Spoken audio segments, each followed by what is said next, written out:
കാണുന്ന എല്ലാ ഹാമ്പേഴ്സും ഒരു ഒറ്റ വീട്ടിലേക്കാന്ന് പറഞ്ഞാൽ അത് കുറച്ച് ഇൻട്രസ്റ്റിംഗ് അല്ലേ? അത് ഇൻട്രസ്റ്റിംഗ് ആണ്. ഈ വരുന്ന ഇതിന് വേണ്ടി കൊടുക്കാനുള്ള ഹാമ്പേഴ്സ് ആണ് കേട്ടോ ഇതൊക്കെ. ഒരു വീട്ടിലെ 3 ഉമ്മമാര് തന്റെ മക്കളെ സന്തോഷം കാണാൻ വേണ്ടിട്ട് ഓർഡർ ചെയ്തതാണ് കേട്ടോ ഈ ഹാമ്പേഴ്സ്. അപ്പോ ഇതില് ഞങ്ങള് ഗേൾസിന് വേണ്ടിട്ട് പേർപ്പിൾ കളറും അതേപോലെ തന്നെ ബോയ്സിന് വേണ്ടിട്ട് ക്രീം കളർ ഹാമ്പേഴ്സ് ആണ് കേട്ടോ ചൂസ് ചെയ്തത്. ഓരോ ഉമ്മമാരെ റിക്വയർ പ്രകാരമാണ് കേട്ടോ ഞങ്ങൾ ഐറ്റംസ് ഒക്കെ ആഡ് ചെയ്തത്. ഈദി ക്യാഷ് ഇല്ലാണ്ട് ഈദി ഹാമ്പർ പൂർത്തിയാവില്ലല്ലോ. അപ്പൊ ഇതിൽ ഞങ്ങൾ ഈദി ക്യാഷും ആഡ് ചെയ്തിട്ടുണ്ട്. എല്ലാ കുട്ടികളുടെയും ഒരു ആഗ്രഹമായിരിക്കും ഞങ്ങൾക്കും ഇതേപോലത്തെ ഗിഫ്റ്റ് വേണം, ഞങ്ങൾക്കും ഇതേപോലത്തെ സർപ്രൈസ് വേണം എന്നൊക്കെ. അപ്പൊ ഇതൊക്കെ നടത്തി കൊടുക്കാൻ പേരൻസ് ആയ നിങ്ങളല്ലാണ്ട് വേറെ ആരാ ഉള്ളേ? വലിയ വലിയ സർപ്രൈസസ് അല്ലെങ്കിലും ചെറിയ ചെറിയ സർപ്രൈസ് ഒക്കെ കൊടുത്തിട്ട് ഓരോന്ന് സന്തോഷിപ്പിക്കടോ.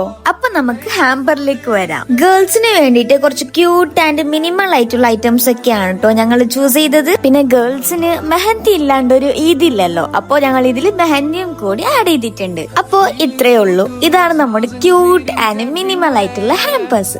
സത്യം പറഞ്ഞ ഈ വർക്ക് ഫിനിഷ് ആയപ്പോഴാണ് അതിന്റെ റിയൽ ക്യൂട്ട്നെസ് കണ്ടത്. ഇനിയിപ്പോ ഈദ് കഴിഞ്ഞാൽ എന്താ, സ്കൂളൊക്കെ തുറക്കാറായില്ലേ? നിങ്ങളെ കുട്ടികൾക്ക് സർപ്രൈസ് ചെയ്യാൻ പറ്റിയ ടൈമാണിത്. ബാക്ക് ടു സ്കൂൾ ഹാമ്പേഴ്സും അവൈലബിൾ ആണ്. അപ്പോ നിങ്ങളെ കുഞ്ഞുങ്ങൾക്ക് ഇങ്ങനെ സർപ്രൈസ് ചെയ്യണം എന്നുണ്ടെങ്കിൽ നമ്മളെ കോൺടാക്ട് ചെയ്താൽ മതി കേട്ടോ. കോൺടാക്ട് ചെയ്യാനുള്ള നമ്പർ ഞാൻ ബയോയിൽ കൊടുത്തേക്കാം. അപ്പോ Eid Mubarak to everyone. Bye by.